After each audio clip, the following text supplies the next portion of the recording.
എന്റെ മുഖം കണ്ട ആർക്കെങ്കിലും പേടി തോന്നും?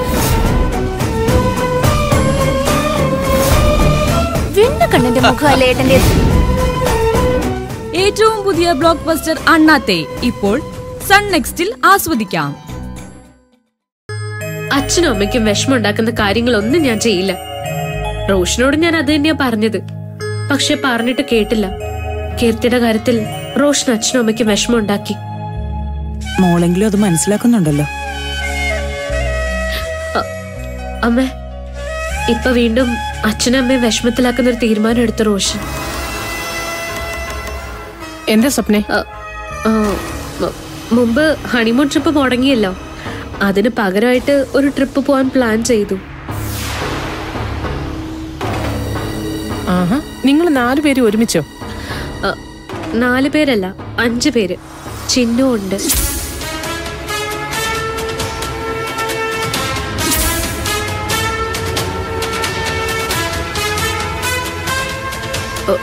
റോഷന് ഒരേ നിർബന്ധം ചിന്നുവിനെയും കൊണ്ടുപോകണമെന്ന്.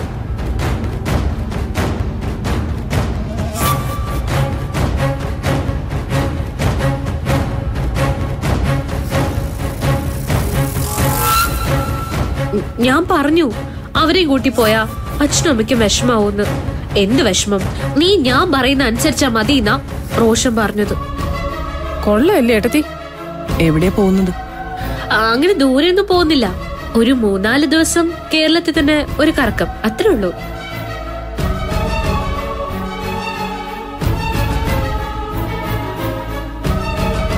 എനിക്ക് തീരെ ഇഷ്ടമല്ല. അവരുടെ കൂടെ ട്രിപ്പ് പോയാ ഞാൻ എങ്ങനെ എൻജോയ് ചെയ്യും? ഞാൻ വരുന്നില്ലെന്ന് ആദ്യമേ റോഷനോട് പറഞ്ഞതാ. റോഷൻ എന്നെ വഴക്കു പറഞ്ഞു. ഭർത്താവ് പറഞ്ഞത് അനുസരിക്കണ്ടേ? ഒടുക്ക ഞാൻ മനസ്സോടങ്ങ് സമ്മതിച്ചു.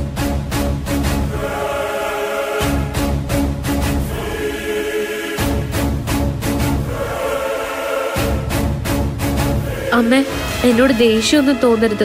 വേറെ ഒരു വഴിയില്ലാത്തോണ്ട് ഞാൻ കൂടെ പോകുന്നത്. സാരമില്ല മോളെ, ഞങ്ങൾക്ക് വേണ്ടി മോള് റോഷനെ പണിക്കണ്ട.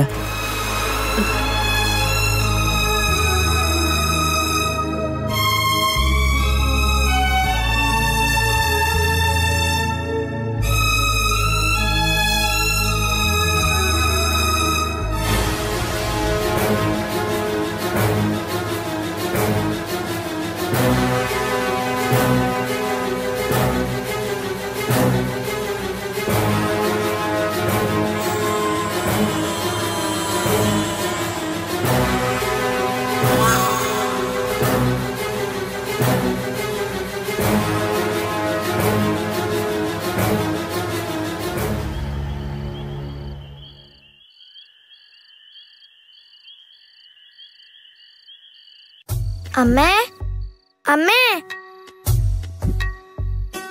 എന്താ മോളെ? എന്റെ അമ്മ എവിടെ? ഇരുത്തി കുളിക്കുക. എന്താ? എന്റെ മുടി ചീകി തരാൻ പറയാനാ. അതിന് കീർത്തി എന്തിനാ? ഈ അങ്കിള് പോരെ ആ ചീപ്പിങ്ങന്ന്. ഇനി അങ്ങോട്ട് തിരിഞ്ഞിരിക്കും. അങ്കിളിന് മുടി ചീകി ഒതുക്കാനൊക്കെ അറിയോ? പിന്നില്ലാതെ. കീർത്തിക്ക് മുടി ചീവിക്കിട്ട് കൊടുക്കുന്ന ആരാ? ആരാ? ഈ അങ്കിള്. ആണോ? ആ,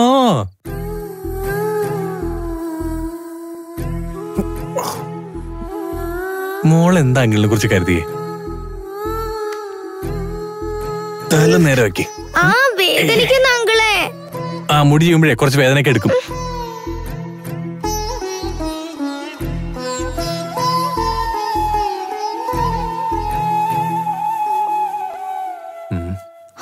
അങ്കിളെ വേദനിക്കുന്നു. പിന്നെ വേദന. ഈ വീട്ടിൽ വന്ന് കയറുന്നതിന് മുമ്പ് കീർത്തിയുടെ ഹെയർ സ്റ്റൈല് മഹാബോറായിരുന്നു. ഞാനാണത് ചീകി ഒതുക്കി സൂപ്പറാക്കി കൊടുത്തത്. അതേപോലെ എന്റെ ഹെയർ സ്റ്റൈല് സൂപ്പർ ആക്കി താ അങ്കിളെ. ഒരു 5 മിനിറ്റ്, 5 മിനിറ്റ് ഇപ്പൊ സൂപ്പറാക്കാം. ഓ, വേദനിക്കുന്നു. അല്ല, ഇനിയിതിപ്പോ എന്താ ചെയ്യാ? അതെങ്ങനെ എനിക്കറിയാം? ഈ ചീപ്പ് വെച്ചാണോ ചീകുന്നത്? എന്താ സൂപ്പർ അല്ലേ? ഈ അങ്കിളിനെ മുടി ചീകാനൊന്നും അറിയില്ല. ഒക്കെ തള്ള. നാണം കെടുത്തല്ലേ? അങ്കിളിന്റെ മുടി ആരാ ചീകി തരുന്നേ? എന്റെ അമ്മയാണോ? വീണ്ടും തന്നെ കിടത്തുന്ന. രാഹുൽ എഴുന്നേറ്റ് പോയട്ടെ. ചിന്നുന്റെ മുടി ഞാൻ ചെയ്യി കൊടുത്തോളാം.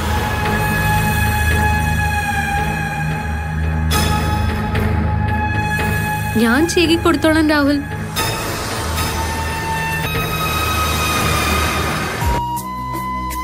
ആന്റി മോളുടെ ഹെയർ സ്റ്റൈല് സൂപ്പർ ആക്കി തരാം.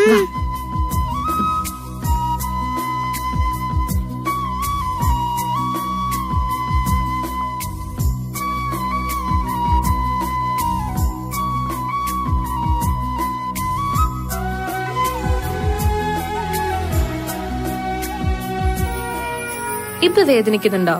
ഏയ് ഇല്ല. ഹെയർ ബാൻഡ് തന്നെ.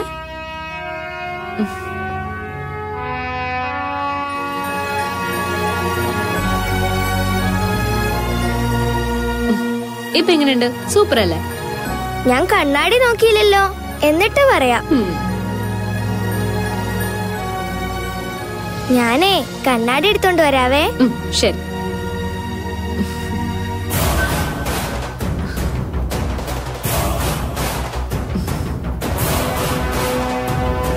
ഇതിനേക്കാളും സൂപ്പറാവും. ഈ രാത്രി ഒന്ന് കഴിഞ്ഞോട്ടെ.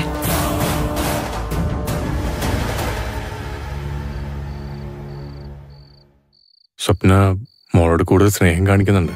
ചിന്നു അങ്ങനെ തന്നെ. സ്വപ്നയോടുള്ള പിണക്കൊക്കെ മാറി. ചിന്നുവിന്റെ അമ്മ സ്വപ്നയാണെന്ന് ഇപ്പൊ ചിന്നുവിനോട് പറഞ്ഞാലോ? തനിക്ക് കുഴപ്പമില്ലെങ്കിൽ ഞാൻ പറയാം. ഇപ്പൊ പറയണ്ട. ചിലപ്പോ ആ കാരണം കൊണ്ട് യാത്ര മുടങ്ങും. നാളെ യാത്ര പോവല്ലേ? യാത്രക്കിടയിൽ റോഷൻ സാറ് ഡോക്ടറെ കണ്ട കാര്യം പറയൂന്നല്ലേ പറഞ്ഞേ? യാത്രക്കിടയിൽ തന്നെ ചിന്നുവിനോട് നമുക്ക് സത്യം പറയാം. ഒപ്പം സ്വപ്നയോടും.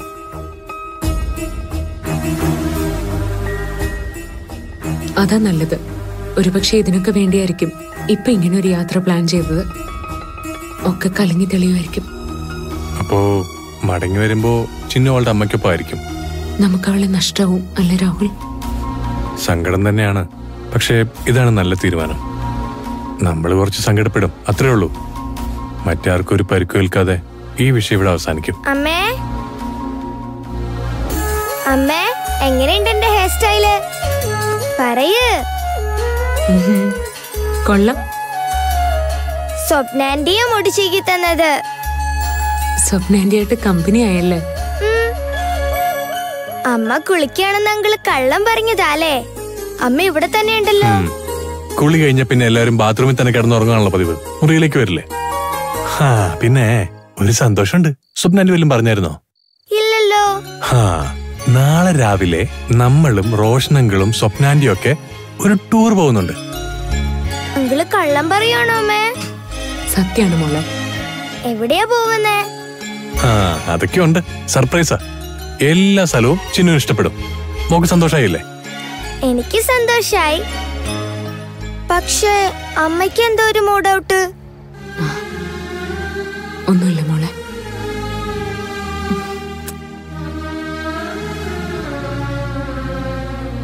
എന്തു പറ്റി അമ്മയ്ക്ക്? അങ്കിള് വഴക്ക് പറഞ്ഞോ? കീർത്തി അങ്ങനെ അങ്കിള് വഴക്ക് പറയോ? അന്ന് ചിന്നുവിനെ കൂട്ടാതല്ലേ യാത്ര പോകാൻ ഇറങ്ങിയത്. നാളെ ചിന്നുവിനെയും കൂടി കൊണ്ടുപോകുന്നുണ്ട്. ആ സന്തോഷത്തിലുണ്ടായ മൂടോട്ട. ആണോ?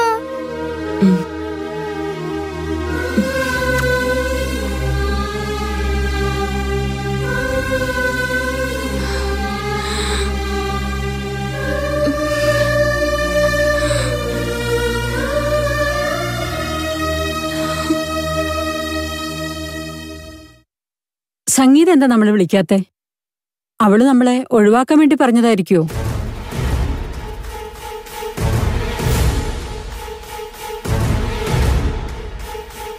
രാഹുലും കീർത്തിയുമായി അവള് ദേഷ്യത്തിലാണെന്ന് പറഞ്ഞത് വെറുതെ ആയിരിക്കുമോ? കുഞ്ഞിനെ കൊണ്ടുവരാൻ അവള് നമ്മളെ സഹായിക്കുമെന്ന് തോന്നുന്നില്ല സേതുവേട്ടാ. എങ്കിൽ നാളെ നമ്മൾ അവരുടെ വീട്ടിലേക്ക് പോകും. സംഗീത വിളിക്കുന്നേ. ഹലോ. സേതു, ഞങ്ങളൊരു ടൂർ പ്ലാൻ ചെയ്തിട്ടുണ്ട്. നാളെ മോർണിംഗ് ഞങ്ങൾ ഇവിടെ നിന്ന് ഇറങ്ങും. ഉച്ചക്കേശം ഒരു റിസോർട്ടിൽ ഞങ്ങൾ എത്തും. ആ റിസോർട്ട് എവിടെയാ? ഓ മനസ്സിലായി, ആ ബീച്ചിനടുത്തുള്ള റിസോർട്ട്. അത് തന്നെ. നാളെ അവിടെ എത്തി മറ്റന്നാൾ അവിടുന്ന് വയനാട്ടിലേക്ക് പോകാനാ പ്ലാൻ. നാളെ റിസോർട്ടിലും ബീച്ചിലൊക്കെ ആയിട്ട് ഞങ്ങൾ ഉണ്ടാവും. അതിനിടയിൽ തന്ത്രപൂർവം ഞാൻ ചിന്നുനെ നിങ്ങളുടെ കൈകളിൽ എത്തിക്കും. നിങ്ങളും റിസോർട്ടിൽ റൂം ബുക്ക് ചെയ്യണം. രാവിലെ തന്നെ അവിടെ എത്തണം. ബാക്കിയെല്ലാം നമുക്ക് പിന്നീട് സംസാരിക്കാം. ശരി സംഗീത. എന്തായാലും തിരികെ പോകുമ്പോ നിങ്ങളുടെ കൂടെ ചിന്നു ഉണ്ടാവണം. ഓക്കെ? ഓക്കെ. നമ്മൾ സംഗീത തെറ്റിദ്ധരിച്ചു. അവള് വാക്കു പാലിച്ചു. എത്രയും പെട്ടെന്ന് തന്നെ ചിന്നു നമ്മളുടെ കൈകളിൽ എത്തും സുനിത.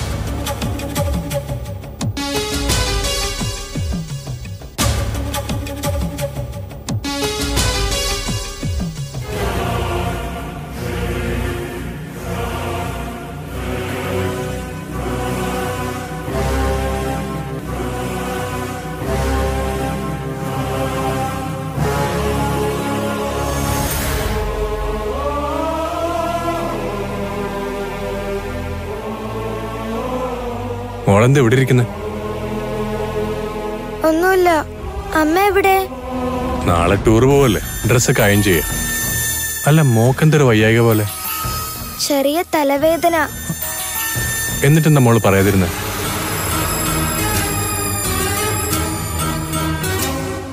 ചെറുതായിട്ടേ ഉള്ളൂ.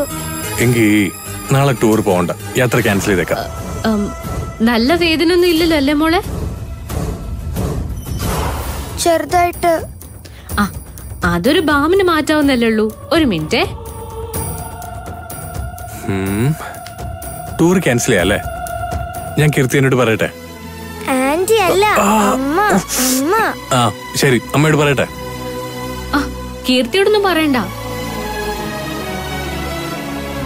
എങ്കിലേ അവൾ എപ്പോ ടൂർ ക്യാൻസൽ ചെയ്തെന്ന് ചോദിച്ചാ മതി. വാ, ബാം പുരട്ടിയാ അപ്പ തലവേദന മാറും. വാ. ടൂറ് പോണെന്ന് സ്വപ്നം എത്രമാത്രം ആഗ്രഹിക്കുന്നുണ്ടല്ലേ? ടൂർ ക്യാൻസൽ ചെയ്യാന്ന് പറഞ്ഞപ്പോ ഒരു ടെൻഷൻ. ഒരു പ്രാവശ്യം നമ്മൾ ഇവിടുന്ന് പുറപ്പെട്ടിട്ട് പാതി വഴിയിൽ മടങ്ങിയത് മറന്നോ? പിന്നെ ഇത്തവണ മുടങ്ങിയാലേ വിഷമാവും. എനിക്ക് മാത്രല്ല, റോഷനും. എന്റെ അങ്കിളെ, ടൂറ് മാറ്റിവെച്ചാ ചിന്നൂനും സങ്കടാവും. ചെറിയ വേദനയുള്ളൂ, അതിപ്പോ പോകും. കണ്ടോ, അവൾക്ക് വലിയ പ്രശ്നമൊന്നുമില്ല. അവളുടെ ഉത്സാഹം കണ്ടില്ലേ? ചോറ് മാറ്റിയാ ഞാൻ അങ്കിളിനോട് പിണക്കാവും. ചിന്നുവിന് പ്രശ്നമില്ലെങ്കിൽ പിന്നെ എനിക്കെന്താ പ്രശ്നം? നാളെ തന്നെ പോ.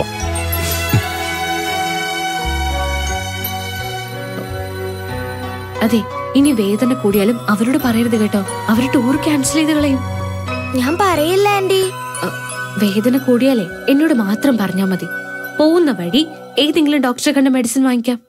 ഇവിടുന്ന് ഇറങ്ങി കിട്ടിയാ നമ്മള് രക്ഷപ്പെട്ടു. എന്തൊക്കെ കാഴ്ചകളാ നാളെ മുതൽ ചിന്നു കാണാൻ പോകുന്നെന്നോ? എനിക്ക് ഇപ്പൊ തന്നെ ടൂറ് പോയാ മതിയെന്നായി. എപ്പോഴും സ്വപ്നാന്റിയുടെ കൂടെ തന്നെ നടക്കണം. സ്വപ്നാന്റി നല്ല നല്ല കാഴ്ചകളൊക്കെ കാണിച്ചു തരാം. ചിന്നുന്റെ കൂടെ കളിക്കും. ആന്റിയുടെ പിണക്കമൊക്കെ മാറിയില്ലേ? അതുകൊണ്ട് ഞാൻ ആന്റിയുടെ കൂടെ നടക്കും.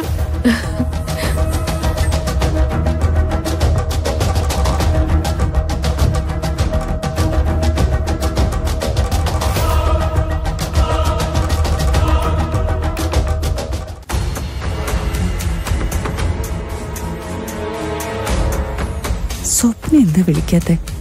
അവളുടെ പ്ലാൻ നടന്നില്ലേ?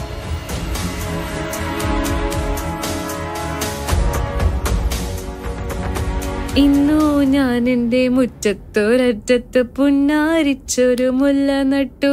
കണ്ണീർ തേവി നനച്ചു കിനാവിന്റെ പൊൻതൂവൽ കൊണ്ടു കമ്മലിട്ടു. മിണ്ടാതെത്തിയ കാറ്റൊരു കൗതുകം കൊണ്ടാവള്ളിയിലൊന്നു തൊട്ടു. രണ്ടാം നാളിന്റെ ജീവനമുട്ടവനെന്തേ വന്നു കട്ടു. ഇരുട്ടിന്റെ കൂട്ടിൽ കൊണ്ടുപോയിട്ടു. എന്തത്? ഞാൻ മാത്രം ഇങ്ങനെ? ചിന്നു, ഇങ്ങനെയാണോ ടൂർ പോകുന്നേ?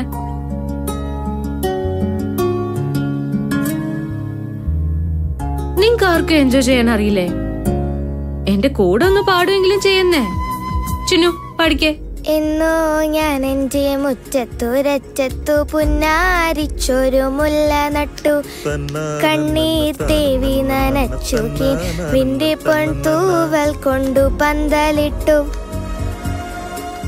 മിണ്ടാതെത്തിയ കാറ്റൊരു കൗതുകം കൊണ്ട വള്ളിയിലൊന്നു തൊട്ടു. ഹലോ, എവിടെയാടി നീ?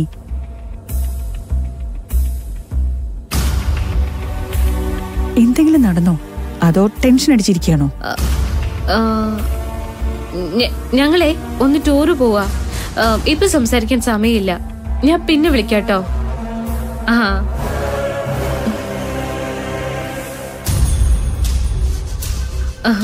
എന്റെ ഒരു ഫ്രണ്ട് വിളിച്ചതാ. ഇനി കുറച്ചുനാള് സുഹൃത്തുക്കളും മറ്റാരും ഇല്ല. നിങ്ങൾ മാത്രമേ എന്റെ മനസ്സിലുള്ളൂ.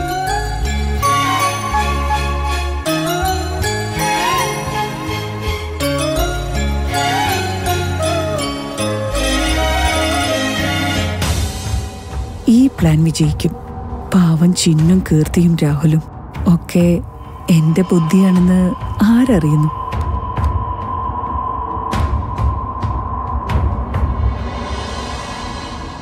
കണ്ണീർ തേവി നനച്ചു കിനാവിന്റെ പൊൻതൂവൽ കൊണ്ടു പന്തലിട്ടു. മിണ്ടാതെത്തിയ കാറ്റൊരു കൗതുകം കൊണ്ട വള്ളിയിലൊന്നു തൊട്ടു. ചിലര് അതിവിനയവും അതിയായ സന്തോഷമൊക്കെ കാണിക്കുമ്പോ സൂക്ഷിക്കണം. എന്നോ ഞാൻ എൻ്റെ മുറ്റത്തുരറ്റത്ത് പുന്നാരിച്ചൊരു മുല്ല നട്ടു. കണ്ണീർ തേവി നനച്ചു കിനാവിന്റെ പൊൻതൂവൽ കൊണ്ടു പന്തലിട്ടു. മിണ്ടാതെത്തിയ കാറ്റൊരു കൗതുകം കൊണ്ട വള്ളിയിലൊന്നു തൊട്ടു. രണ്ടാം നാളിന്റെ ജീവനമൊട്ടവൻ എന്നെ വന്നു കെട്ടു. ഇരുട്ടിന്റെ കൂട്ടിൽ കൊണ്ടയിട്ടു. ഇന്നു ഞാൻ എൻ്റെ മുറ്റത്തുരറ്റത്തു പുന്നാരിച്ചൊരു മുല്ല നട്ടു. കണ്ണീർ തേവി നനച്ചു കിനാവിന്റെ പൊൻതൂവൽ കൊണ്ടു പന്തലിട്ടു. രണ്ടാം നാളിന്റെ ജീവനമൊട്ടവൻ എന്നെ വന്നു കെട്ടു. ഇരുട്ടിന്റെ കൂട്ടിൽ കൊണ്ടയിട്ടു. എന്താ നമ്മുടെ പ്ലാൻ? റിസോർട്ടിലെത്തട്ടെ. എന്ത് വേണം എങ്ങനെ വേണമെന്നൊക്കെ സംഗീത തീരുമാനിക്കട്ടെ. കുഞ്ഞിന്റെ പേരിൽ കോടികൾ ആസ്തി വരുന്ന സ്വത്തുക്കളുണ്ടെന്നുള്ള കാര്യം അബദ്ധത്തിൽ പോലും അവളോട് പറയരുത്. കുഞ്ഞിന്റെ സ്വത്തടിച്ചു മാറ്റാനാണ് കുഞ്ഞിന്റെ കാര്യത്തിൽ നമുക്കിത്ര താല്പര്യമെന്ന് സംഗീത ചിന്തിക്കും. കുഞ്ഞിനോടുള്ള സ്നേഹം കൊണ്ട് മാത്രമാണ് നമ്മൾ കുഞ്ഞിനെ കൊണ്ടുപോകാൻ തീരുമാനിച്ചതെന്ന് അവർ കരുതണം. അതുകൊണ്ട് സ്വത്തിന്റെ കാര്യം മിണ്ടിപ്പോകരുത്. ഞാനൊന്നും പറയുന്നില്ല. എന്തായാലും ഇത് നല്ല രീതിയിൽ അവസാനിച്ചാൽ മതിയായിരുന്നു. നല്ല രീതിയിൽ അവസാനിക്കോടോ. റിസോർട്ടിൽ നിന്ന് മടങ്ങുമ്പോ നമ്മളുടെ കൂടെ ചിഹ്നം ഉണ്ടാവും.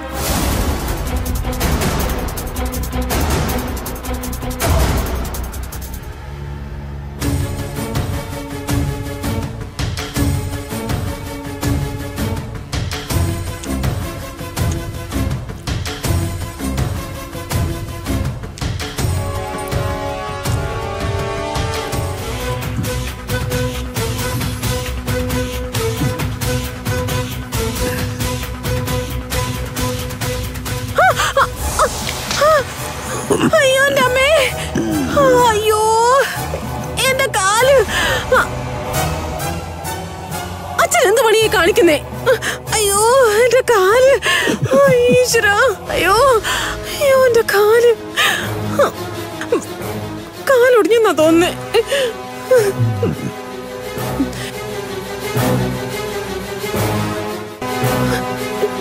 എന്തൊരു കഷ്ടം വച്ചാ ഇത്. അയ്യോ എന്താ എന്തു പറ്റി അനുപമേ? വീട് കിടക്കുമ്പോ അറിഞ്ഞുകൂടെ അച്ഛൻ പഴത്തോലി എറിഞ്ഞ് വീഴ്ത്തിയതാണെന്ന്? എന്താ അച്ഛാ ഇത്? എത്ര കാലമായി അച്ഛനത് തുടങ്ങിയിട്ട്? നിനക്കൊന്ന് ശ്രദ്ധിച്ച് നടന്നുകൂടെ? ഇന്നേ വരെ അച്ഛൻ കീർത്തി വീഴ്ത്തിയിട്ടുണ്ടോ? എപ്പോഴും എന്നെയല്ലേ ഉന്നം വെക്കുന്നേ? ഞാനാണോ കീർത്തിയാണോ അച്ഛന്റെ മോള്? രണ്ടുപേരും മക്കളാ. അതിൽ നീ വികൃതി, അവൾ നല്ലവൾ. പറയുന്ന കേട്ടല്ലോ ഏട്ടൻ. ഇങ്ങനെ വീഴ്ത്തുമ്പോ അവൾക്ക് എന്തെങ്കിലും പറ്റിയ എന്ത് ചെയ്യും? പറ്റിയില്ലല്ലോ, ഇതൊരു ചെറിയ ശിക്ഷയല്ലേ. ഞാനിങ്ങനെ പഴത്തൊലിടുമ്പോ അയാൾ ആലോചിക്കണം, എന്തോ തെറ്റ് ചെയ്തിട്ടുണ്ട്, അതിനുള്ള ശിക്ഷയാണിതെന്ന്. ഞാനിപ്പോ എന്ത് തെറ്റാ ചെയ്തേ അത് പറയ്. കീർത്തിയെ ഇവിടുന്ന് തുരത്താൻ നോക്കിയില്ലേ? ഒരു തവണയല്ല, പലതവണ. അവര് ടൂർ കഴിഞ്ഞ് തിരികെ വരുമ്പോഴേക്കും നിനക്കുള്ള ശിക്ഷ ഞാൻ പൂർത്തിയാക്കിയിരിക്കും. അതായത് അനുപമ ഇനി ഒരുപാട് തവണ വീഴേണ്ടി വരുമെന്ന്. ആ, കറക്റ്റ്. ഞാൻ എവിടെങ്കിലും പോയി നിൽക്കുന്നതാ നല്ലത്. ആ, അങ്ങനെ ഞാൻ പറയില്ല, ഇവിടെ തന്നെ നിൽക്കാം. പക്ഷേ നല്ല കുട്ടിയായിട്ട് നിന്ന ശിക്ഷയിൽ ഇളവുണ്ടാവും. എനിക്ക് മനസ്സിലാവുന്നില്ല ഞാൻ എന്ത് തെറ്റാ ചെയ്തേന്ന്. കീർത്തി കാണിച്ചതാണോ കുറ്റം, ഞാൻ കാണിച്ചതാണോ കുറ്റം? കുടുംബത്തെ ചതിച്ചവളെ ഞാൻ ഇറക്കി വിടാൻ നോക്കി. അതൊരു തെറ്റാണോ? അച്ഛൻ ശിക്ഷിക്കേണ്ടത് അനുപമയല്ല, കീർത്തിയെയും എന്റെ 2 മക്കളെയോ. ശരിയാണ്, തെറ്റ് ചെയ്ത് അവളെ കൂടെ നിർത്തി എന്റെ 2 മക്കളും. പുറത്തുനിന്നും വന്ന അവൾക്കൊപ്പം നിന്നു 2 പേരും. പക്ഷേ അനുപമ കുടുംബത്തോടൊപ്പം നിന്നു. ഒടുക്കം അവരൊന്നിച്ചു, നമ്മൾ പുറത്തായി. വീട്ടിൽ നിന്ന് പുറത്താക്കിയവളെയും കൂട്ടി ആഘോഷിക്കാൻ പോയിരിക്കുക. തെറ്റ് ചെയ്തത് അവരാ. മക്കളെ, നിങ്ങൾ ഈ ലോകത്തല്ല ജീവിക്കുന്നത്. കീർത്തിയെ നിങ്ങൾക്ക് മനസ്സിലാക്കാൻ പറ്റിയിട്ടില്ല. ടൂറ് കഴിഞ്ഞ് അവര് മടങ്ങി വരുന്നത് നല്ല വാർത്തകളുമായിട്ടായിരിക്കും. നിങ്ങൾ കീർത്തിയെ സ്നേഹിക്കും പഴയതുപോലെ തന്നെ. കണ്ടോ, നിങ്ങൾ അറിയാത്ത പലതും ഇവിടെ നടക്കുന്നുണ്ട്. അതൊക്കെ നിങ്ങൾക്ക് മനസ്സിലാവും. അവര് വരട്ടെ.